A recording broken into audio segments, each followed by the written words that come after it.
I came across a really interesting article, Beyond the Bermuda Triangle, World of the Strange. And you can find it right here at this link. It's really interesting. Where is the Bermuda Triangle?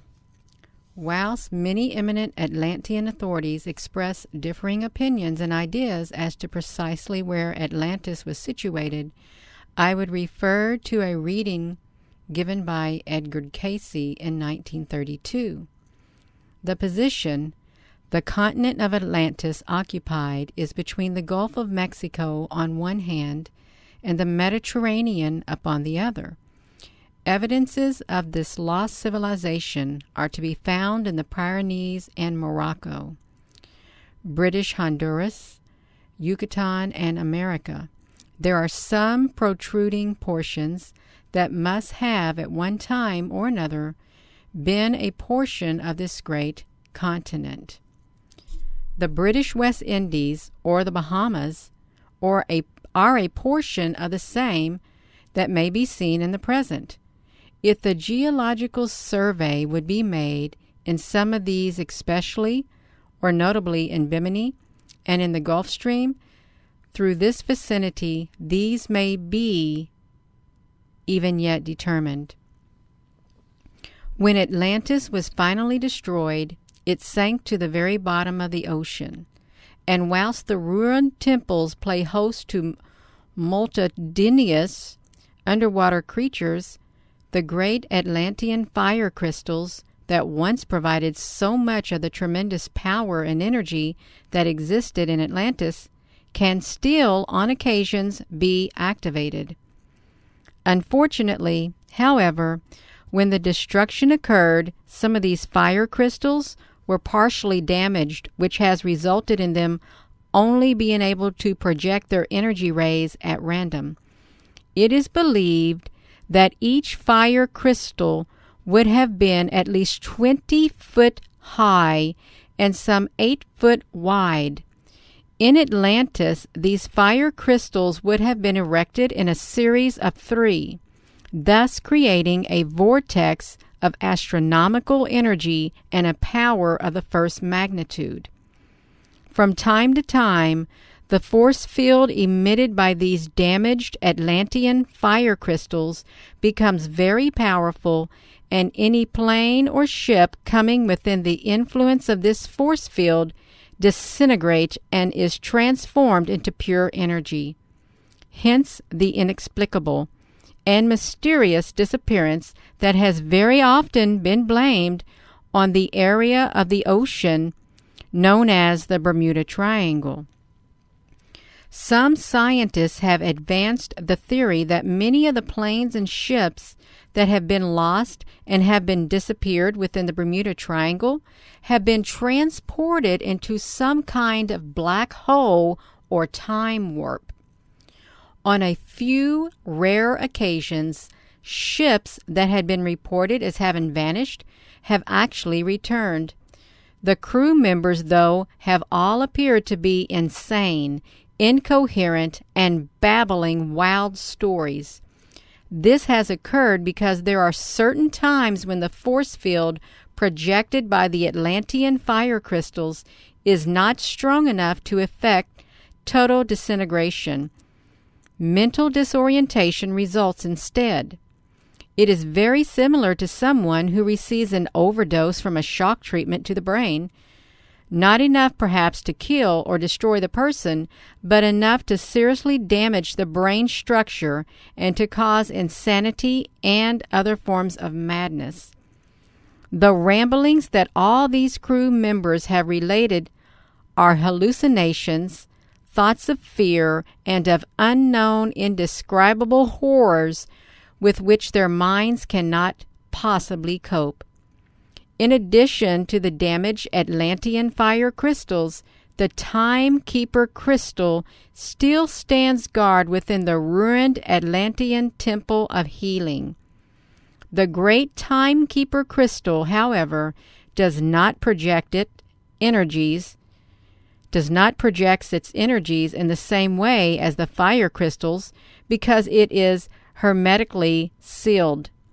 The timekeeper crystal is waiting patiently for the time which is yet to come, when once again it will play its important role in the affairs of the world.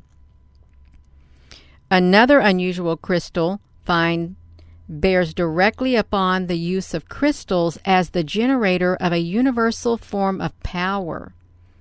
In 1970, Dr. Ray Brown, a naturopathic practitioner from Mesa, Arizona, was scuba diving with friends near the Bowery Islands in the Bahamas, in an area 20 miles from the edge of a submarine drop-off called the Tongue of the Ocean. During the dive, Brown became separated from his companions, and in trying to rejoin them, suddenly saw a strange pyramid shape looming up against the aquamarine light. The pyramid was situated 22 fathoms down, stood 120 feet high, with only 90 feet projecting out of the seafloor shifting sands. Brown was at first struck by how smooth and mirror-like the stone surface of the structure was, with the joints between the individual blocks almost indiscernible. Swimming about the capstone, which the Arizona diver thought looked like lapis lazuli, he discovered an entranceway and decided to explore further. Passing along a narrow hallway, Brown finally came to a small rectangular room with a pyramid-shaped ceiling.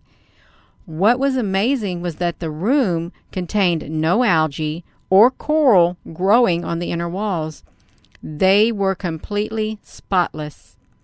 In addition, though Brown had bought no flashlight, he could nevertheless see everything in the room perfectly. It was very bright and very well lit, but no direct light source was visible.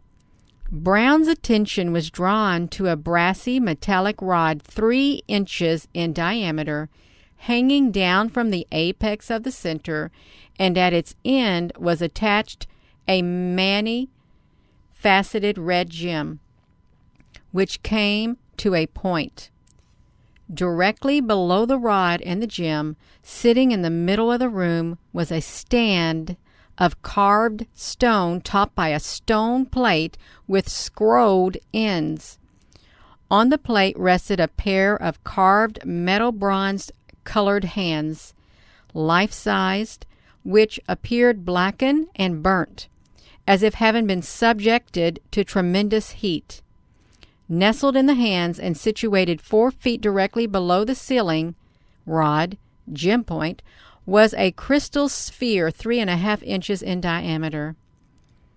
Brown first attempted to pry loose the ceiling rod and red gemstone, but neither would budge. Turning back to the crystal sphere that he found, it easily separated from the bronze hand's holder and left the pyramid with it. And as he departed, Brown felt a presence and heard a voice from somewhere telling him never to return. Fearing that his unusual prize might be confiscated as salvage treasure by the U.S. government, Dr. Brown did not disclose the existence of the strange crystal or his experiences until 1975, when he exhibited this crystal for the first time. He displayed the crystal only a half a dozen times, but each time witnesses have seen or have been sensitive to strange phenomena directly associated with it. Deep inside the crystal form, one gazes upon 3 pyramid images, one in the front of the other, in decreasing sizes.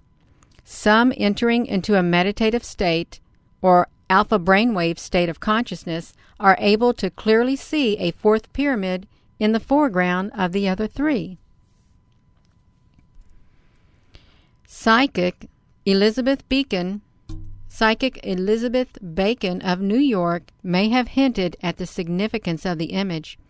In a trance reading on the mysterious sphere, she received the message that the object had once belonged to Thoth, the Egyptian god, whom ages ago buried a secret vault of knowledge at Giza, near the three great pyramids there. Do the positions of the three great pyramid images in the crystal hold a key to finding a fourth, as yet unfound subterranean pyramid that is the fabled Hall of Records? From the side, the internal images dissolve into thousands of tiny fracture lines, and Brown feels these may be electrical in nature, like some form of microscopic circuitry. From still another angle and under special conditions, many witnesses have been able to see a large single eye staring out serenely at them. Photographs of this eye have also been taken. Like the mysterious crystal skull of Central America, Dr. Brown's crystal sphere is the source of a variety of paranormal events. People have felt breezes of ionic winds blowing close to it, cold and warm layers surround it at various distances. Other witnesses have been phantom lights, heard voices, or felt strange tingling sensations around it.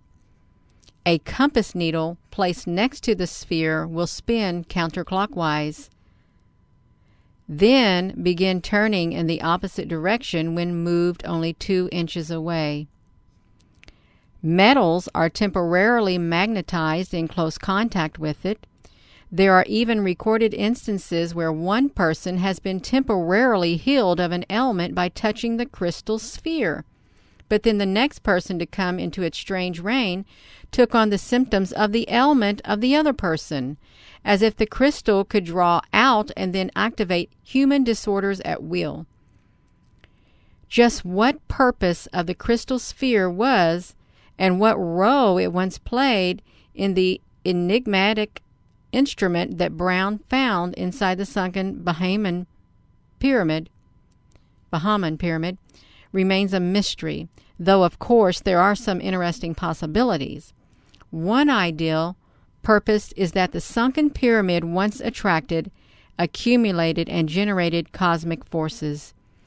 The suspended rod may have conducted forces accumulated in the capstone, and the faceted red gem at its end concentrated and projected the energy to the crystal sphere below it.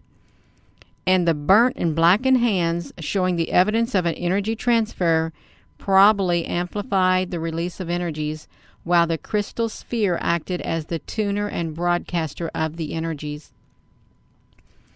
All we know for certain is that the crystal sphere Dr. Brown retrieved from this system is by itself testimony to a most sophisticated technology, for as experts at the Smithsonian Institute in Washington noted, the technology for cutting quartz stone to the perfection exhibited in the crystal sphere was not accomplished by our civilization until after 1900. Edgar Cayce, in 1933, suggested in 2 readings that the Atlanteans possessed some form of atomic power and radioactive forces. Through the same form of fire, the bodies of individuals were regenerated by burning through applications of rays from stone, the influences that brought destructive forces to an animal organism. And hence the body often rejuvenated itself, and it remained in that land until the eventual destruction, joining with the peoples who made for the breaking up of the land, or joining with Belial at the final destruction of the land. In this, the entity lost. At first, it was not the intention nor the desire for the destructive forces. So later, it was for ascension of power itself from 440 to 5. And Edgar Cayce goes on. As for a description of the manner of construction of the stone, we find it was a large cylindrical glass, as would be termed today, cut with facets in such manner that the capstone, or the force that concentrated between the end of the cylinder and the capstone itself. As indicated, the records as to ways of constructing Same are in the 3 places in the earth as it stands today, in the sunken portion of Atlantis or Pisidia, where a portion of the temples may yet be discovered under the slime of ages of seawater near what is known as Bimini, off the coast of Florida. And secondly, in the temple records that were in Egypt, where the entity acted later in cooperation with others toward preserving the records that came from the land where these had been kept. Also, thirdly, the records were carried to what is now the Yucatan in America, where the 3 stones which they knew so little about are now, during the last few months, being uncovered. One particularly interesting piece of information in the above reading is the reference to Bimini in 1969. There were steps that were discovered leading down under the ocean of Bimini. These have always been believed to have once formed a part of Atlantis, although it appears that little further excavations or explorations have ever taken place on this site. But, and really it is not too big a but, it does seem that the balance of probability is firmly tilted toward the supposition that Atlantis was more than a legend, that, in reality, it was a historical fact. In the meantime, however, the damaged Atlantean fire crystals will continue from time to time to have an effect upon some of the planes and the ships which pass through the area known as the Bermuda Triangle. So that is really interesting, you all. They're talking about these fire crystals. They're talking about Thoth the Atlantean. They're talking about the Bermuda Triangle. Beyond the Bermuda Triangle, the lost city of Atlantis that sunk into the ocean. They're talking about the timekeeper crystal and the halls of, what was it? The halls of record. I can't remember what it was called. Let's look at this again.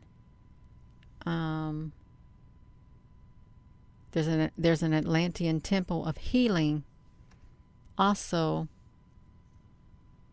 the case, whatever. I can't remember the name of those records. I can't say it at half the time anyhow. Okay, yeah. The fabled Hall of Records is what they're talking about. And they're talking about the pyramids of Giza. So this is really interesting, and I hope you enjoyed hearing it. I never knew that, but anything is possible in this world because we know a lot has been hidden. A whole lot.